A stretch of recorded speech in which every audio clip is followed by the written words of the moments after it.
Hello friends, ഞാൻ ഇന്ന് clay കൊണ്ട് ഒരു ടെഡി ബിയറിനെ ഉണ്ടാക്കാമെന്ന് വിചാരിച്ച് തുടങ്ങിയ ഒരു കഥയാണിത്. അപ്പോൾ അതിനുവേണ്ടി ക്ലേ ഉണ്ടാക്കിയതാണ്. അത് ഞാൻ ഹോം മെയ്ഡായിട്ട് മൈദപ്പൊടിയും പിന്നെ ഉപ്പുവെള്ളവും കൂടി ചേർത്ത് ഉണ്ടാക്കിയതാണ്. അപ്പോൾ ആദ്യം തന്നെ ഞാനിതുപോലെ ഷേപ്പും അതൊക്കെ ആക്കുന്നുണ്ട്. ഞാൻ ശരിക്കും പറഞ്ഞാൽ യൂട്യൂബിലൊന്നും സെർച്ച് ചെയ്താതെ തന്നെ ആദ്യം ഞാൻ ഇത് ഉണ്ടാക്കുന്നത്.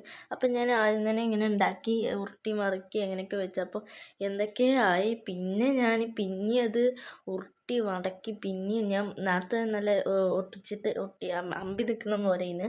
ഇപ്പം ഞാൻ ഇങ്ങനെ ആക്കിയിട്ട് ഒന്നും റെഡി ആവണില്ല. പിന്നെ ഞാൻ യൂട്യൂബിൽ പോയി സെർച്ച് ചെയ്തപ്പോൾ പിന്നെയും കുറച്ചൊക്കെ ഐഡിയ കിട്ടി. അപ്പം ഞാൻ പിന്നെയും പോയി അതുപോലെ ഇങ്ങനെയൊക്കെ കാലുണ്ടാക്കണുണ്ട്. അപ്പം ഞാൻ അങ്ങനെയൊക്കെ റെഡിയാക്കി നോക്കി. പിന്നെ ഇത്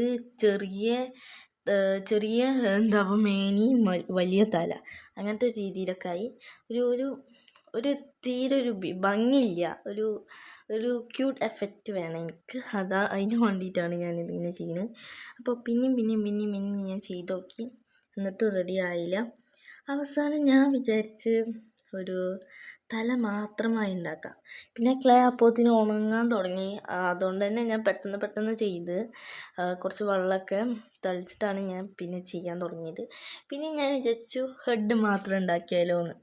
അങ്ങനെ ഹെഡ് ഞാൻ ഉണ്ടാക്കാൻ വേണ്ടിയിട്ട് ആദ്യം തന്നെ ഇതുപോലെ 2 ഇയേഴ്സ് കൊടുത്തു. അപ്പോൾ അത് കൊടുത്തതിന് ശേഷം ഞാൻ മൂക്ക് അങ്ങനെ എല്ലാം സെറ്റ് ചെയ്തു വെച്ചു. പിന്നെ ഇത് മൈദ ആയതുകൊണ്ടാണ് നമ്മൾ ഇൻസെക്ട്സൊക്കെ ഇതിൽ അട്രാക്റ്റീവായി വരുന്നത് ഗൈസ്. അതാണ് ഇത് ഈ വീഡിയോസിലെ ഇൻസെക്ട്സൊക്കെ ഉള്ളത്. കാരണം മൈദ ആയതുകൊണ്ടാണ്. അപ്പോൾ ആദ്യം തന്നെ കുളയിന്ന് ഞാൻ നല്ല കരുതി ഗൈസ്. കണ്ടോ, ഇതുപോലെ കൊടുത്ത് ഞാൻ ഒരിക്കലും ഇനി കൊടുക്കില്ല. കാരണം അത് കൊടുത്തിട്ട് എനിക്ക് സെറ്റാക്കണേ പണി. അപ്പോൾ ഇതായിരുന്നു ഫൈനൽ ലുക്ക്. എനിക്ക് ഇഷ്ടപ്പെടുമെന്ന് വിചാരിക്കുന്നു. Bye bye.